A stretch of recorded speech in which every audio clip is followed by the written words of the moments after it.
마가복음 1장 21절부터 28절까지 말씀을 봉독해 드리겠습니다.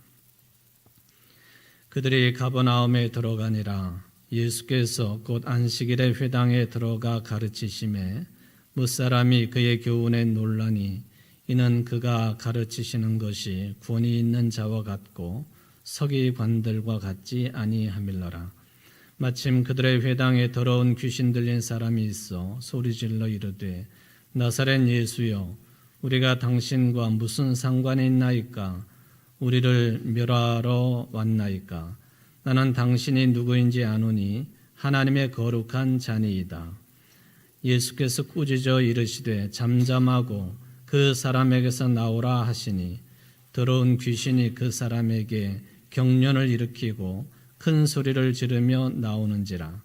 다 놀라 서로 물어 이르되 이는 어찌미냐? 권위 있는 새 교훈이로다. 더러운 귀신들에게 명한즉 순종하는도다 하더라. 예수의 소문이 곧 온 갈릴리 사방에 퍼지더라. 아멘. 이는 하나님의 말씀입니다. 하나님께 감사합니다. 설 명절 연휴를 지내는 중에 맞이하는 주일 예배인데 여러분 모두가 평안한 가운데 깨끗한 영 성령의 도우심으로 신령과 진정의 예배를 드리는 여러분 되시기를 주의 이름으로 축원을 드립니다. 제가 이런 내용을 읽어보고 좀 속에서 웃기도 했습니다. 뭐냐면 설 연휴 잔소리 메뉴판 그런 게 있더라고요.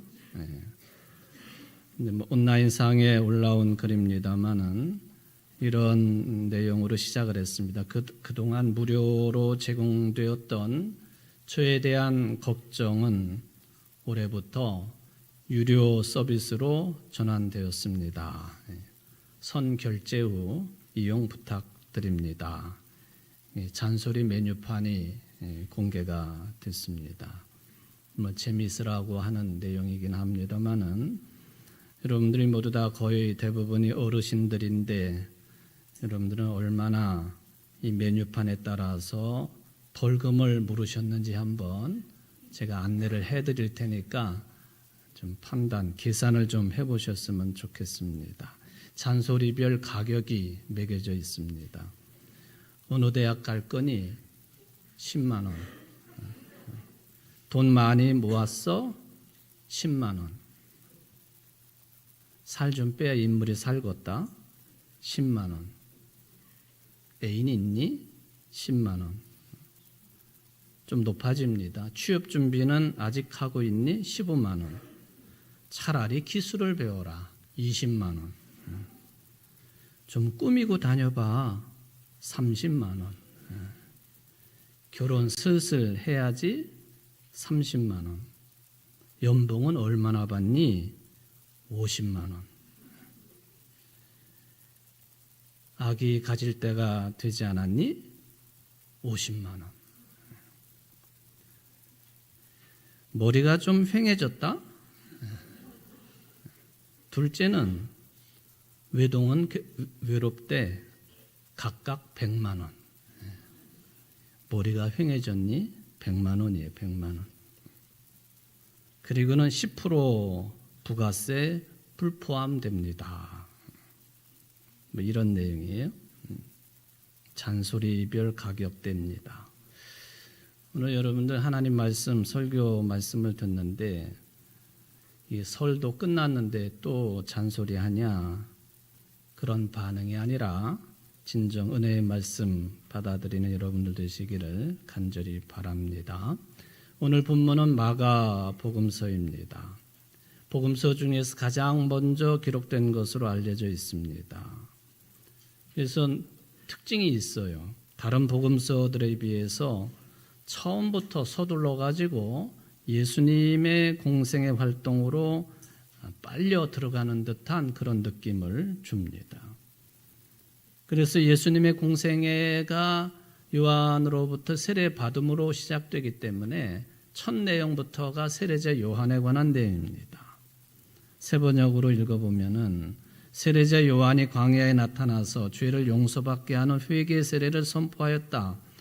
그래서 온 유대 지방 사람들과 온 예루살렘 주민들이 그에게로 나아가서 자기들의 죄를 고백하며 요단강에서 그에게 세례를 받았다. 요한은 낙타 털옷을 입고 허리에 가죽띠를 띠고 미뚜기와 들꿀을 먹고 살았다. 마가복음 1장 4절 이하의 말씀입니다. 그리고는 바로 이어서 예수 그리스도에 대한 말씀으로 넘어갑니다. 그러니까 말하자면은 마가복음은요, 마태, 누가, 요한복음과 비교해 보면은 처음부터 매우 강력한 분위기입니다. 광야에서 전하는 말씀에 대한 소개입니다. 그래서 마가를, 물론 복음서 저자들을 다 동물로 비유를 하는데요. 마가는 동물로 비교하면은 이게 광야에서 표효하는 사자입니다. 여러분들 외국에 나가가지고 성당에 사자 조각이 붙어있는 성당이다 그러면 마가를 기념하는 교회, 그렇게 생각하시면 되겠습니다.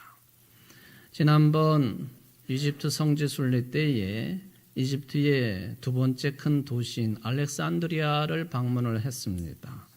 이 알렉산드리아가 유명한 것은 여러 가지가 있겠지만 그 중에 하나가 이 마가복음의 저자인 마가를 기념하는 교회당이 알렉산드리아에 있습니다. 마가는 알렉산드리아를 중심으로 이집트에서 복음을 전하다가 끔찍한 모습으로 순교를 했는데 그를 기념하는 교회가 그러므로 알렉산드리아에 있다고 하는 것은 적합한 내용이 되겠습니다. 사진을 보시면은 그 교회가 이런 모습이다 하는 것을 이제 확인을 해볼 수가 있겠습니다. 전날 비가 와가지고요, 제가 우산을 쓰고서 찍느라고 전체를 다 잡지는 못했는데 이 마가 기념교회의 정면 모습이에요. 안으로 들어가 보면은 이제 이런 모습을 가지고 있습니다. 근데 이제 마가가 사자가 마가를 상징한다고 그랬는데 바로 제단에 가보면은 이 제단에 아주 웅장한 의자가 있는데 마치 주교가 앉는 주교자처럼 아니면은 추기경이 앉는 추기경자처럼 아니면 교황이 앉는 의자처럼 아주 큰 규모입니다. 저기에 보시면은 손잡이 부분에 어떤 동물이 있나요? 사자 2마리가 똑하니 자리를 하고 있잖아요. 이게 이제 마가를 기념하는 교회라고 하는 것을 아주 상징적으로 보여주고 있는 그런 그 모습이 되겠습니다. 이 교회 지하를 가보면은 마가의 유해 일부가 이제 보존되어 있다라고 알려져 있는 그런 지하 묘지입니다. 마가의 유해 일부라고 하는 말은 이 이집트가 7세기경까지는 기독교 국가였습니다. 그러다가 이제 이슬람의 침공으로 인하여서 이슬람 국가로 변화되어 가지고 지금까지 이슬람 국가 아닙니까? 오랜 세월 동안 이슬람 국가예요. 그런데 어느 때 그 유명한 베니스 상인들이 이 알렉산드리아를 비롯해 가지고 이집트를 방문을 했더니 마가의 유해가 있다는 소문을 듣습니다. 그래 가지고 마가 유해를 이 이슬람 사람들이 제일 혐오하는 이 돼지 고기하고 이렇게 막 섞어 가지고 포장을 해서 몰래 말하자면 훔쳐갔습니다. 마가 유해를. 그래서 어디로 갔느냐? 베니스 상인이라고 그랬잖아요. 베네치아에 가져간 거예요. 그래서 거기다가 마가 유해를 보존을 했는데 나중에 그 유해 일부를 돌려받아 가지고 지금 마가 기념교회 지하에 그게 이제 유해가 모셔져 있다, 그렇게 알려져 있죠. 그래서 베네치아의 가장 유명한 장소가 가장 중심이 되는 것이 마르코 성당 아닙니까? 마가를 말하는 것이죠. 그 성당을 중심으로 유명한 비둘기떼가 엄청나게 많은 마르코 광장, 마가의 광장이 있지 않습니까? 마가를 기념하는 교회가 알렉산드리아에 있다. 그를 상징하는 것이 사자다라고 하는 그런 이야기죠. 그러니까 베네치아의 이 마르크 성당 건물 정면에도 사자가 조각되어서 붙여 있는 것을 볼 수가 있는 것이죠. 하여튼 마가복음의 시작이 마치 사자가 크게 표효를 하는 것처럼 시작하고 있습니다. 그리고는 바로 이어서 예수님께서 하나님의 나라를 선포하시고 또 그거를 협력할 수 있는 제자들을 부르시고 그리고는 본격적인 사역에 들어가시는데 그 사역의 시작이 뭐냐? 오늘 본문에 나오고 있는 것처럼 더러운 귀신 들린 사람을 치유하는 내용입니다. 그러니까 마가복음 1장부터요. 상당히 거친 내용이라고 할 수 있는 내용들, 광야와 같은 느낌을 주는 내용들이 차지하고 있다 하는 것이죠. 그러니까 마가의 기록으로는 예수님의 사역의 처음 내용이 귀신과의 대결이었다 그런 이야기입니다. 어쩌면은 마가 입장에서 보면은 당시에 귀신 들려 고통당하는 인생의 문제가 개인의 문제가 공동체의 문제요, 또 유대교의 문제요, 또 탄생하는 교회의 문제라 이게 심각했다고 판단한 것으로 해석을 할 수가 있겠습니다. 이 일이 어디서 벌어졌느냐 하면은 예수님께서 갈릴리 호수 북쪽 어촌인 가버나움을 중심으로 많은 활동을 하셨죠. 그래서 가버나움을 거기 입구에 보면은 지저스 타운 그렇게 붙어 있어요. 예수님 마을이다. 바로 이 가버나움에 있는 회당에서 이 일이 벌어졌습니다. 지금도 가버나움에 가보면은 회당 터가 남아 있지요. 그런데 이제 뭐 기초하고 그리고 기둥들만 이렇게 남아 있어요. 아마 그게 지금도 온전하게 사용이 되어지는 회당이라고 한다면요. 아무리 성지순례단이라 할지라도 그 회당에 들어갈 수가 없었을 것입니다. 근데 이제 다 무너진 상태이기 때문에 마음대로 들어가서 볼 수가 있는데 원래 회당은 이방인들이 들어갈 수가 없습니다. 그런데요, 이번에 마가 기념교회를 보기도 했지만은 알렉산드리아에 있는 유대인 회당도 들어가 보았습니다. 들어갈 수 있었던 이유가 최근에 이스라엘과 아랍 세계와의 전쟁 때문에 그 유대인들이 다 사라진 거죠. 그저 극노인들 12가구만 알렉산드리아에 남아있다고 하는 이야기를 들었습니다만, 그래서 이 회당 건물도 유대인이 아니라 무슬림이 관리를 하고 있어요. 그래서 우리가 전체가 다 이 유대인 회당을 들어가 보았는데요. 사진으로 보면 유대인 회당이 이렇게 생겼습니다. 정면을 보니까 제가 들어가면서 찍으면서 야, 이거는 요즘에 한국에 있는 하나님의 교회 건물과 비슷하구나 하는 그런 느낌을 받았습니다. 그렇죠? 색깔도 그렇고 다 비슷비슷한 모습으로 전국에 하나님의 교회가 세워져 있잖아요. 속에 들어가 보니까 다윗의 별로 유리창이 장식이 되어 있고 또 내부를 들어가 보면은 이런 모습입니다. 일반 교회와 비슷한 모습을 가지고 있죠. 또 제단에서 문 쪽을 바라보면은 또 이런 모습입니다.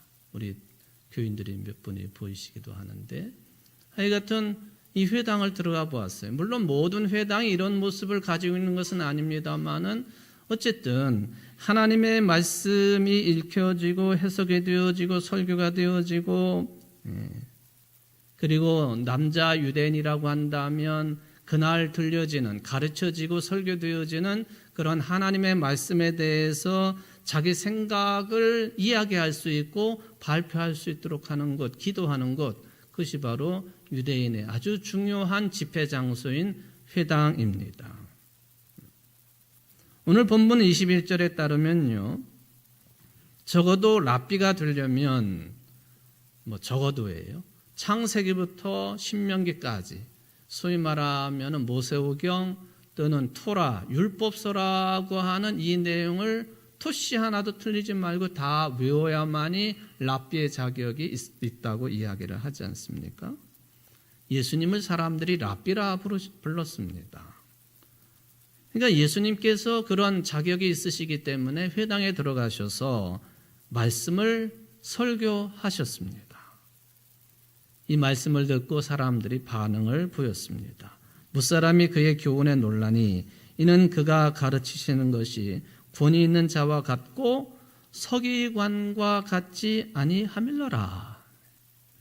예수님의 말씀 자체가 당연히 권위가 있는 것이지만은 비교를 해보니까 이게 서기관과 같지 않더라 하는 것입니다. 그러니까 예수님의 가르침에 설교에 놀란 것이죠. 우리말 성경에 교훈이라고 번역되어 있는 헬라어는 디다케입니다. 디다케는 영어로 아주 쉬운 단어죠. teaching입니다. 가르친다, 가르침 그런 뜻이 있는 것이죠. 바로 회당에 있던 회중들이 예수님의 가르침에 놀랐습니다. 그 내용도 놀라운 것이었지만은 서기관과 달랐기 때문에 서기관과 다른 권위를 가지셨기 때문에 놀랐다 하는 것이죠. 근데 솔직히 사실적으로 말하면 일종의 유대 사회에서의 자격증으로 말하면은 저들이 참 존경하고 있는 서기관들의 권위가 훨씬 더 높은 거예요. 예수님은 목수잖아요. 목수예요.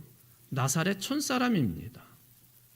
그런데 예수님의 이 가르침을 듣고는 자기들이 그렇게 존경하던 서기관들의 가르침과 다르다고 해가지고 놀랐다 하는 거예요. 서기관은요, 하는 일이 율법을 필사를 하고 기록을 하고요, 연구하고 가르치기도 했고, 초기 시절에는 서기관들이 율법에 정통한 사람들이기 때문에 이 제사하는 법도 너무 잘 알아요. 그래서 제사장의 역할도 겸했던 사람들이 서기관, 다르게 표현하면 율법학자들이에요. 그런데 이런 사람들과 비교해서 예수님의 말씀이 더 권위 있었다, 그렇게 이야기를 합니다. 유대교 신학의 전문가인 서기관들, 예수님은 나사렛에서 올라오신 촌사람 목수 출신, 오늘날로 비교하면 신학대학교 교수하고 그저 어느 곳에서나 만날 수 있는 그런 평신도, 둘을 비교한 거나 비슷하다고 볼 수가 있겠습니다. 누가 더 권위가 있겠습니까? 그런데 본문은 예수님의 손을 들어 주었습니다. 예수님도 랍비셨기 때문에 같은 비중을 가지고 있던 랍비인 서기관들이 떠돌이 같은 예수님에게 패배했습니다. 마치 성전에서 기도하던 두 사람 중에 바리새인이 아니라 죄인의 손을 들어주신 예수님처럼 이제는 사람들이 예수님의 손을 들어주었습니다. 마가는 이런 모습을 더 생생하게 전하려고 23절부터 아주 특별한 사건을 기록해 놓았습니다. 바로 가버나움 회당에 막 소리 지르고 있는 더러운 귀신 들린 사람에 관한 이야기였습니다. 기록에 따르면 예수님 당시에 팔레스틴 땅에는 유독 귀신 들린 백성들이 많았다고 합니다. 귀신 들렸다 말하면 정신적인 문제를 가지고 있는 것이죠. 성경은 이런 정신적인 질환의 원인은 사단이나 악마의 역사로 보기도 합니다. 그렇다면 예수님 당시의 유대 땅, 이스라엘 땅에 이렇게 정신적인 문제를 가지고 있는 사람들이 많았다고 한다면 그 이유가 뭘까? 1세기경에 유대인 출신으로 유명한 역사학자 요세푸스라고 하는 사람이 있지 않습니까? 이분이 그 원인을 두 가지로 기록을 남겨놓았습니다. 예수님 당시에 이스라엘에 소위 말하면 성경에 표현대로면 귀신 들린 사람이 많은 이유, 정신적인 문제를 가진 사람이 많은 이유가 뭐냐? 당시의 유대인들은 매우 사악했다. 그래서 도덕적으로 신앙적으로 경건하지 못한 생활을 하고 있었다. 두 번째, 당시의 이스라엘 사람들은 괴상한 마술에 심취하여 악령을 부르고 그들과 자주 접촉했기 때문에 정신적인 문제를 가지고 있는 사람들이 많았다. 이게 역사학자가 기록으로 남겨놓은 내용이기 때문에 신빙성을 둘 수도 있겠다 생각을 해봅니다. 귀신을 헬라어로 푸뉴마타, 복수형으로 표현을 합니다. 영혼들. 신약 성경을 보면은 악한 존재로 설명을 하지요. 그래서 예수님께서 귀신의 세력을 축출하시고 그 사람의 정신을 깨끗하게 하신 것, 그건 뭐냐 하면은 예수님이 어떤 분이시고 누구이신가 하는 예수님의 정체성에 밝히는데 아주 깊이 관련이 있습니다. 바로 예수님은 우리 인간들의 영과 육을 주관하시는 만왕의 왕이시고 만주의 주시라, 이것을 나타낸 것이죠. 그래서 새로운 세계 곧 하나님의 나라가 시작되었다고 하는 것을 확증하는 내용이 바로 귀신을 쫓아내는 그런 일이 되었다 하는 것이죠. 본문은 그 귀신을 형용사를 사용해가지고 더러운 귀신이라고 했습니다. 26절, 27절에 반복을 합니다. 그리고 이 더러운 귀신의 헬라어는 푸뉴마 아카다르톤, 그렇게 되어 있습니다. 그런데 이것을 흠정역 성경 KJV는 더러운 영혼, unclean spirit이라고 번역을 합니다. 우리가 악령, 사탄, 마귀, 유령 그런 말도 있습니다만은 그런 말로 번역하지 아니하고 더러운 영혼이라고 번역을 했습니다. 루터역 성경도 그렇습니다. 깨끗하지 못한 영, 깨끗하지 못한 정신, 이것을 더러운 귀신, 그것과 같은 것으로 번역을 합니다. 그래서 이런 내용들을 생각하면서 23절을 나름대로 정리를 해보면 이렇게 나타나죠. 깨끗하지 못한 영에 사로잡힌 한 사람이 회당에서 고함을, 소리를 지르고 있었다. 깨끗하지 못한 정신에 사로잡힌 사람이 회당에서 고함을 치고 있었다. 여러분, 좀 전에도 회당 건물을 보셨습니다. 거룩한 장소예요. 함부로 떠들거나 행동할 수 없는 것이죠.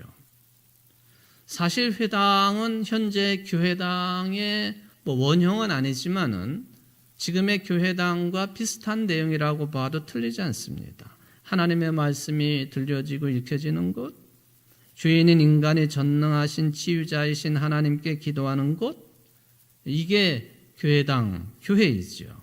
그러므로 만약에 교회나 교회당을 함부로 대하거나 우습게 여기는 자가 있다면은 오늘 본문에서 회당에서 고함을 지르는 것처럼 깨끗하지 못한 정신 상태, 깨끗하지 못한 영의 상태라고 할 것입니다. 여러분, 우리가 감히 어찌 예수님의 몸인 교회나 교회당에서 함부로 말하고 내 마음대로 떠들 수 있겠습니까? 어린이가 아닌데 말이죠. 그렇다면 본문의 이 사람은 누구입니까? 이 사람에 대한 어떤 자세한 소개 이런 게 전혀 없습니다. 그저 깨끗하지 못한 영에 사로잡힌 사람이니까 치유의 대상이라고 하는 사실만 밝혀집니다. 이 사람은요, 자기 스스로 말과 생각과 행동을 컨트롤할 수 없는 사람이었습니다. 고대인들은 이런 현상을 모두 다 악하고 더러운 영에 지배받는 것으로 받아들였습니다. 근데 제가 볼 때는 사실은 겉으로 볼 때 정상이라고 생각하는 사람들에게도요, 비슷한 현상이 벌어지기도 합니다. 그래서 정신과 치료를 받아야 될 사람과 그렇지 않은 사람 경계가 그렇게 명확하지가 않다 하는 것이죠. 요즘 어디에서나 젊은 사람들 중심으로 서로 간에 물어보는 내용이 있습니다. 공통적인 거죠. 심지어는 방송에서도 출연한 사람들하고 사회자가 서로 질문을 합니다. 당신의 MBTI가 뭡니까? 물어보는 거죠. 여러분의 MBTI가 뭡니까? 한번 확인해 보셨어요? 확인해 보셨어요? 네, 끄덕이시는 분들도 계시고 전혀 모르는 얘기일 수도 있죠. 마이어스 브릭스 유형 지표라고 해가지고 일종의 심리 검사를 하는 거예요. 정해진 그런 질문에 내가 어디에 해당대로 체크를 하고 해당된다고 그럼 다음 질문으로 넘어가 한참 넘어갑니다. 그래가지고 MBTI 유형이 16가지로 나뉘어집니다. 누구든지 그 중에 한 가지에 해당이 되도록 되어 있어요. 요즘 사람들이 이 MBTI가 절대적인 것처럼 받아들이는 경향성이 있지 않나 하는 그런 염려를 하지요. 왜냐하면 그 학자들 사이에서는 이 MBTI가 현존하는 최악의 성격 검사 중에 하나다. 그렇게 비판하기도 합니다. 보면은 뭐 예를 들면 I로 시작하는 I 유형 그러면은 성격이 내향적이고 그래서 사회성이 부족하다. 나는 사회성이 부족한 사람이야. 아예 그렇게 그냥 마음을 먹고 생활을 하도록 이끌어갈 가능성이 많다는 거죠. 뭐 J로 시작을 하면은 그 사람은 매우 계획적인 사람이라 그러니까 교만한 사람이 될 가능성이 있다 하는 것이죠.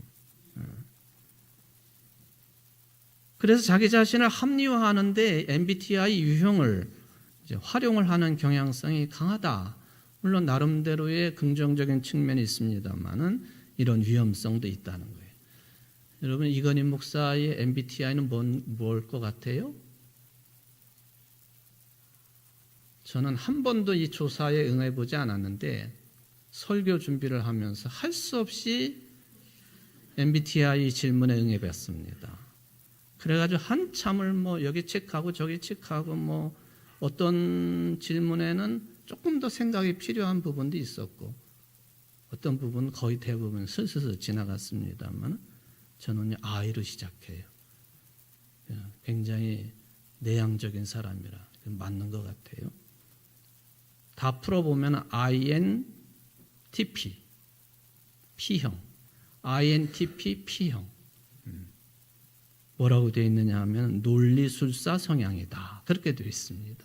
논리술사. 지식을 끊임없이 갈망하는 혁신적인 발명가 상. 제가 속으로 웃기고 있네. 제가 그랬습니다. 이게 지식을 끊임없이 갈망하는 혁신적인 발명가 상이래요. 저는 전혀 그러질 못하거든요. 근데 뭐 내향적이고 또는 뭐 민감한 성품이다. 그거는 제가 좀 인정을 하겠어요. 제가 좀 민감하거든요. 그러면서 저는 정리하기를 그래 이건 뭐 재미로 한번 해볼 수 있겠지. 나를 제일 잘 아시는 분은 하나님 한 분뿐이시지. 그걸로 정리를 했습니다.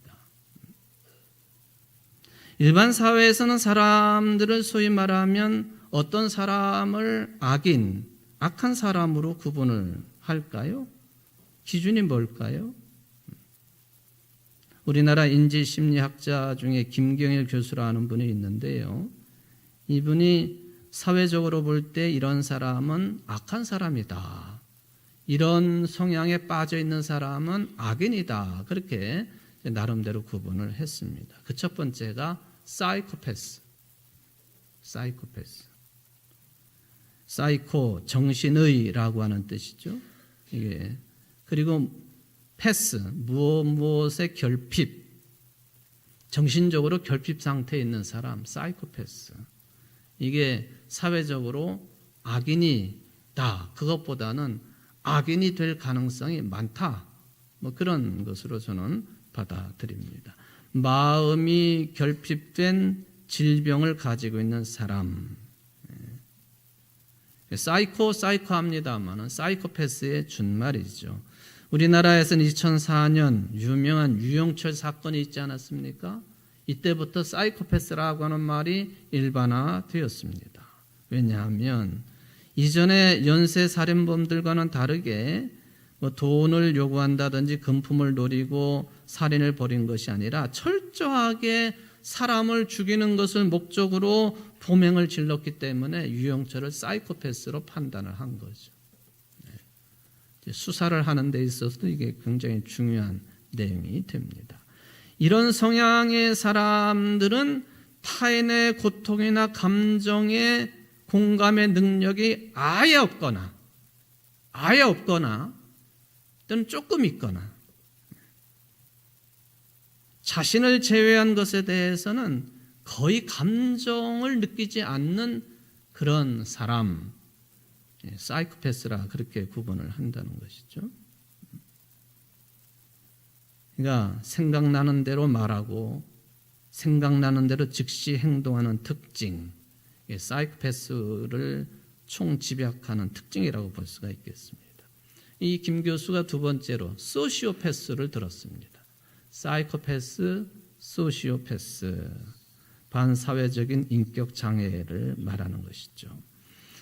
연구에 따르면은 이 소시오패스 경향을 가지고 있는 사람들은요, 어떤 경우 특히 다른 사람을 괴롭히고 더 나아가서 다른 사람의 목숨을 빼앗고 하더라도 절대로 마음에 요동이 있거나 불안하지 않는다고 그래요. 오히려 사람을 죽이면서도요, 평소의 심장 박동수보다도 훨씬 더 내려간다고 하지요. 무서운 일입니다. 사람을 죽이면서도요, 흥분하지 않고 아주 차분하게 그런 짓을 하는 사람, 소시오패스에 해당된다. 그런 얘기죠. 그런데 이 김 교수는 세 번째를 더 큰 문제로 지적을 했습니다. 나르시시스트의 사람들. 정신분석학자인 스카펙이라고 하는 사람이요, 그의 책에서 악은 이 나르시시즘과 연결되어 있다, 그렇게 정리를 합니다. 사탄의 심리 상태 핵심이 바로 나르시시즘이다, 정리를 했습니다. 이게 뭐냐 하면은요, 그냥 거울을 쳐다보고 공주병에 빠져 있는 것 정도가 아니라 나는 완벽한 사람입니다. 나는 정확한 사람입니다. 나는 절대로 문제가 없는 사람입니다. 이건 나르시시즘에 빠진 사람의 전형이라고 정리를 했습니다. 제가 이런 글을 읽으면서 이게 심장이 벌렁벌렁했습니다. 나는 이런 적은 없는지, 이런 교만한 마음을 가진 적은 없는지, 지속적으로 자기 자신을 과대평가하고 우월감을 드러내고 몹시 거만하고 심지어는 자신을 신비화하기까지 하는 그런 존재. 이게 혼자만이 아니라 사회 관계 속에서도 나타나기 때문에 사회적인 문제로 발생을 하는 것이죠. 그래서 이 나르시시스트는 악마의 모습을 너무도 닮았다, 스카펙이라고 하는 사람이 하는 말이에요. 근데 이런 사람들은 처음부터 자신의 모습을, 본래 모습을 드러내지 않습니다. 잘 살펴봐야 돼요. 우리 주변에 이 나르시시스트적인 사람들이 있겠죠. 근데 우리는 구분할 수가 없어요. 전문가의 도움이 필요하겠습니다. 오늘 회당에 소리 지른 사람, 어떤 이유로 깨끗하지 못한 영에 사로잡혀 있는지 우리 정확히 알 수가 없지요. 정상적인 사람이 아니에요. 그런데 이 사람이 예수님께 말을 합니다. 우리가 당신과 무슨 상관이 있습니까? 왜 우리를 없애시려 합니까? 당신이야말로 하나님의 거룩한 자라는 사실을 나는 압니다. 이게 거룩하지 못한 영에 사로잡힌 사람이 그 입을 가지고 예수님의 정체성을 선포합니다. 마치 니체라고 하는 사람이요, 즐거운 학문에서 미친 사람의 입을 통해서 신은 죽었다, 당신들이 신을 죽였다라고 외치는 것처럼 오늘 이 사람이 예수님의 정체성을 입으로 고백을 했습니다. 예수님이 대꾸하지 않고요, 꾸짖으셨습니다. 그 사람에게서 나오라 명령하셨습니다. 그 뒤로 어떤 현상이 벌어졌는지 26절이 말합니다. 더러운 귀신이 그 사람에게 경련을 일으키고 큰 소리를 지르며 나왔다. 경련을 일으켰습니다. 놀랬다는 것이죠. 오토의 주장에 따르면 누미노제를 체험했다. 높으신 하나님을 본 것이다. 그런 이야기가 되겠습니다. 그래서 사람들이 또 놀랐습니다. 예수님의 가르침을 듣고 놀란 사람이 이 광경을 목격하고 또 놀랐습니다. 27절에 다 놀라 서로 물어 이르되 이는 어찌미냐 분이 있는 새 교훈이로다. 더러운 귀신들에게 명한즉 순종하는도다. 설교를 통해서 놀래고 이번에 또 치유의 모습을 보고 또 놀래고 분이 있는 새 교훈이로다. 우리 개신교회에서는 이런 영에 사로잡힌 사람들을 어떻게 치유해야 되는지 그런 게 없어요. 교과서가 없어요. 그저 목사의 경험에 의해서 또 역량에 의해서 대할 뿐입니다. 제가 이 교회에서 부목사 생활을 할 때에 교인 자녀 중에 그 처녀인 여성 한 분이 귀신이 들렸다고 하는 이야기가 있었습니다. 당시에 김용화 전도사하고 거의 매일같이 얼마 동안 갔는지 기억은 없습니다만은 밤에 가가지고 기도하고 찬송 부르고 업무 다 끝난 뒤에 저녁 시간만 아마 그 처녀가 그런 현상을 보였던 것 같아요. 기도하고 찬송 부르고 말씀을 전하고 부목사 시절에 별 경험을 당한 거죠. 그 후에 어떤 변화가 있었는지는 듣지를 못했습니다만은 그런데 그런 사람들을 대할 때 목회 선배들로부터 들었던 그 교훈 하나가 뭐냐면 절대로 기도할 때 눈 뜨고 하지 말라는 거예요. 그런 사람들을 위해서 기도할 때 눈을 감고 했다가는 어떤 해코지를 당할지 모르기 때문에 절대로 눈 감고 기도하지 말라.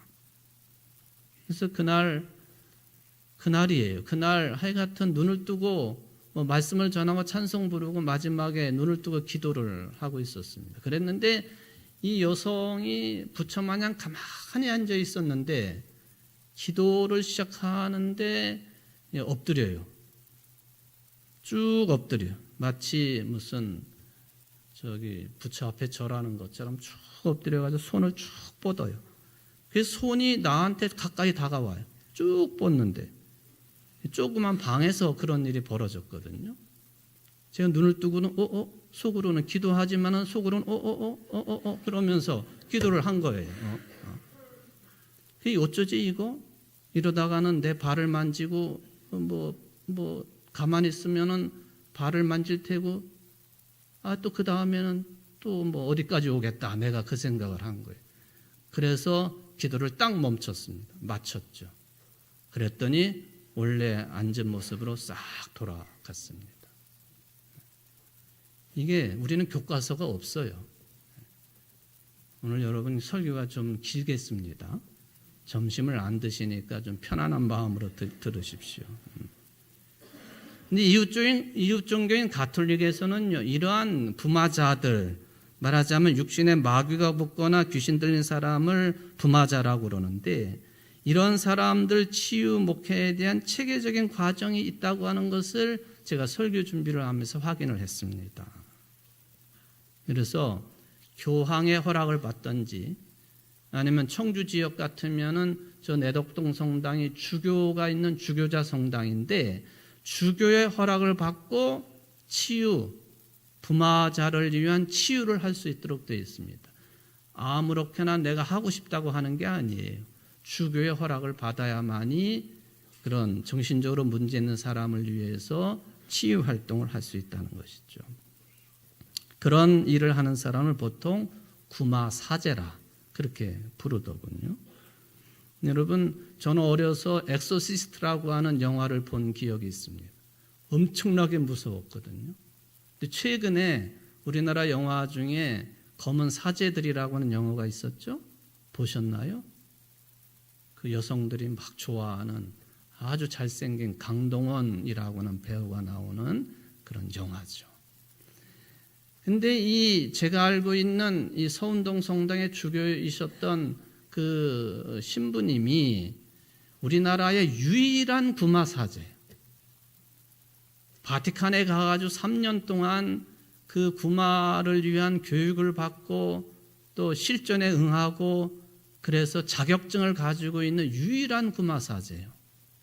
그래서 이 영화를 만들 때에요, 이 신부님 도움을 받아가지고 강동원 씨가 6개월 동안이나 저기 진천 베티 성지에 계실 때에 거기 와가지고 라틴어를 6개월 동안 배웠다고 그래요. 그 양반 말이 귀신은 라틴어로만 쫓아내야 돼 그런 말을 하거든요. 그 강동원 씨가 라틴어로 막 귀신을 쫓아내잖아요. 6개월 동안 배운 결과입니다. 엑소시즘이죠, 이게. 몰 구자에 마귀 맞자 구마, 마귀를 몰아 내쫓는 행위죠. 우리 기독교에서는 이러한 더러운 영을 양귀하지 않습니다. 뭐 음식을 차려놓고 달래거나 하는 게 아니에요. 축기, 쫓아내는 거예요. 예수님도 쫓아내지 않습니까? 명령하시고 나오라 하시고.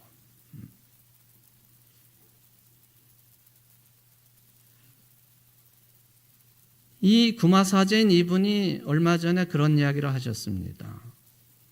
이런 현상에 시달리는 사람을 주교의 허락을 받고 구마의식을 행할 때에는 그게 우리가 교과서적으로 7단계가 있다, 그런 이야기예요.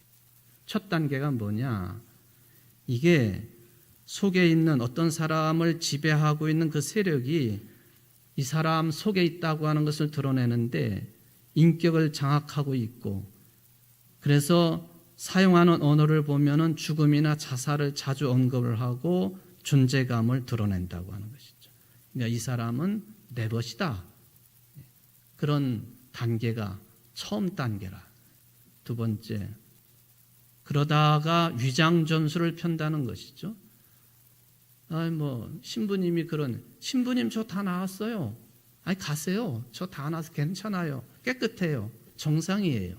그렇게 위장 전술을 편다는 것이죠.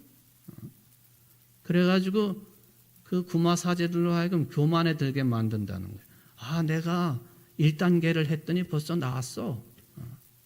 세 번째 단계, 침묵의 단계. 그래도 사제가 떠나지 아니하면은 아무리 행동을 해도 말을 안 하는 거죠. 침묵의 단계. 그러다가 네 번째 단계, 자기 자신의 목소리를 들려주기 시작한다는 거죠. 악한 세력이 자신의 목소리를 내는 거예요. 자기의 이름을 밝히는 거예요. 그럼 그때부터 약한 세력은 이제 패배의 단계에 들어간다고 그렇게 이야기를 합니다. 그때부터 이상한 소리를 내기 시작하는 거예요. 그리고 다섯 번째, 무서운 충돌 단계, 초능력이 나타나기 시작을 하죠. 뱀으로 변해서 뱀의 혓바닥이 막 그냥 그 신부의 뺨까지 막 오기도 하고, 이게 김 신부가 직접 경험한 내용들이 초능력을 발휘한대. 그러다가 고백의 단계, 마귀가 떠난다고 하는 말을 하고 추방을 당하는 죽기의 단계. 오늘 본문에 보니까요, 예수님에게 이 더러운 그 영에 시달린 사람이 먼저 고백을 합니다. 그러니까 예수님의 말씀을 통해서 이미 이 사람들은 앞에 여러 단계를 거친 거예요. 예수님에게 자기 자신을 먼저 드러냈어요. 그리고 마지막 관리의 단계. 마귀를 추방했어도요, 바로 정상이라고 선언을 못하는 것이 보통 1년이 걸리는데 다시 구마의식에 들어오는 사람들이 10% 정도가 된다고 해요. 그러니까 1년 정도 지나도 이런 일이 발생할 수 있다. 오늘 본문에 보면 더러운 귀신들도 순종한다. 깨끗하지 못한 영, 깨끗하지 못한 정신도 예수님의 말씀에 이미 순종을 했고 결국에는 자기 자신을 드러내고 예수님을 오히려 고백까지 하고 쫓겨나가는 그런 모습을 볼 수가 있습니다. 누가복음 11장 24절 이하에 보면요. 어떤 한 사람이 귀신에 사로잡혀 살다가 그 귀신이 쫓겨나갔습니다. 근데 쫓겨나간 귀신이 나가서 이것저것 쉴 곳을 찾아다녔지만 찾지 못해요. 그래서 이전에 자기가 살던 어떤 사람 몸으로 다시 와보니까 그 집이 깨끗하게 청소되고 수리가 되었습니다. 자기 힘으로 차지할 수 없게 된 것을 알고는 이 귀신이 자기보다 더 악한 귀신 7을 데리고 들어와 가지고 그 집을 점령하게 되어서 이전보다 더 심하게 되었다. 우리가 말씀을 통해 가지고 깨끗함을 얻었으면은 그 받은 은혜를 잘 보존해야 되고 또 우리들이 진리로 무장을 해야만이 악한 귀신이 들어오지 않는다. 그런 개념이에요. 그 은혜를 잘 보존해야 된다 하는 그런 이야기죠. 마지막 말씀입니다. 예수님께서 자기에게 주는 그리스도시요 살아계신 하나님의 아들이십니다라고 신앙 고백한 베드로에게 사탄이라고 그랬습니다. 그리고는 그 사탄아 내 뒤로 물러가라 그 말씀을 하십니다. 제가 몇 번 말씀드린 내용이지만은 내 뒤로 오피소 무 예수님이 갈릴리 호수에서 첫 제자들을 부르실 때 나를 따르라. 그때도 오피소 무입니다. 나를 따르라. 내 뒤에 서서 나를 따르라. 내 뒤에. 사탄아 내 뒤로 나를 따르라. 똑같이 오피소 무를 사용하셨어요. 베드로에게 왜 사탄 마귀라고 하는 용어를 사용하시면서 이렇게 야단을 치셨을까? 네가 해야 할 일에서 벗어나지 말아라. 네가 있어야 될 자리에서 떠나지 말아라. 네가 받은 바 사명을 잘 감당해라. 그렇지 않으면 사탄이고 더러운 영이고 더러운 정신이다. 저는 마지막 정리를 그렇게 해봅니다. 여러분, 하나님께로부터 여러분에게 주어진 사명이 무엇인가요? 일이 무엇인가요? 해야 할 것이 무엇인가요? 떠나지 마십시오. 자리를 잘 지키십시오. 왜곡하지 마십시오. 만약에 그렇지 않으면 거룩한 영이 아닙니다. 거룩한 깨끗한 영에 사로잡힌 자가 아니라고 해석이 가능하겠습니다. 사랑하는 성도 여러분, 여러분에게 맡겨진 하늘나라의 사명이 무엇입니까? 거스르지 말고 제대로 행할 수 있는 자들이 되기를 바랍니다. 깨끗한 마음, 깨끗한 생각, 깨끗한 영, 깨끗한 정신으로 그 사명을 잘 감당하심으로 하나님께 영광 돌려드리는 여러분 모두가 되시기를 주의 이름으로 축원을 드립니다. 자비로우신 하나님 아버지, 예수님의 권위 있고 새로운 가르침을 저희들이 듣습니다. 주님, 오늘도 우리에게 말씀하시오니 우리의 깨끗한 영이 될 수 있도록 깨끗한 정신으로 회복되어질 수 있도록 그래서 맡겨진 사명들을 잘 감당하게 부족함이 없는 신실한 주의 자녀들이 다 될 수 있도록 은혜 베푸시고 축복하여 주시옵소서. 예수님의 이름으로 간절히 기도하옵나이다. 아멘.